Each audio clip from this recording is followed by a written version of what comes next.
여러분 안녕하십니까? 전주 MBC 뉴스데스크 시작하겠습니다.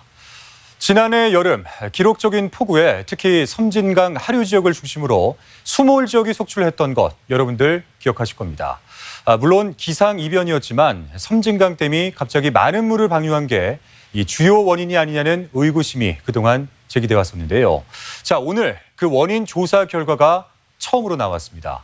물론 댐의 문제도 있었지만 딱히 누구 책임도 아니라는 결론이었습니다. 이 소식을 들은 피해 지역 주민들은 현재 반발하고 있습니다. 조수영 기자입니다. 기록적인 폭우가 쏟아진 지난해 8월, 섬진강 물줄기를 따라 곳곳이 침수되고 무너지고 떠내려갔습니다.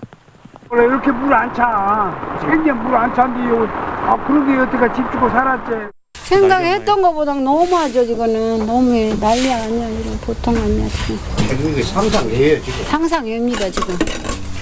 하류 지역의 홍수 피해 원인으로 지목된 건 갑작스런 댐 방류. 장마에 앞서 물그릇을 비우는 등 관계기관의 사전 대비가 필요했다는 겁니다. 정부와 피해 지역 자치단체, 주민 등이 모여 수해 원인 조사 협의회가 구성된 게 지난해 말. 올 초 한국수자원학회 등 전문기관에 조사를 맡겼는데 오늘 발표된 중간 조사 결과가 논란이 되고 있습니다.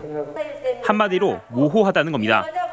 6개월 동안 댐 방류량 등을 토대로 모의 실험한 결과 결론은 수해 원인이 복합적이었다는 것. 일단 원인으로 지목된 섬진강 댐 수위도 수자원공사의 잘못이 아니라고 봤습니다.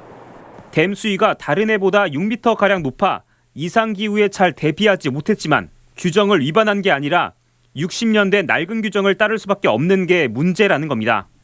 사전 방류 역시 할 수 있다는 규정만 있을 뿐 언제, 얼만큼 방류해야 한다는 구체적인 매뉴얼이 없어 어려웠다고 판단했습니다. 제방이 유실되고 물이 넘치는 피해가 있었지만 대부분은 댐을 아무리 적극적으로 운영해도 막을 수 없었다고 분석됐습니다. 미리 제도를 고치고 하천도 관리 부실이 드러나 정비가 필요했다는 건데 그 책임이 정부와 자치단체, 수자원공사 등 모두에게 있다고 밝혀 그야말로 맹탕조사라는 비판이 제기되고 있습니다. 이러이러한 부분은 인재에 포함되고 이러이러한 부분은 자연재해에 포함된다라는 그거라도 좀 명시를 해줘야지 나중에 분쟁조정위원회 해부됐을 때 조정하기가 좀 쉽지 않겠냐 이렇게 보고 있어요.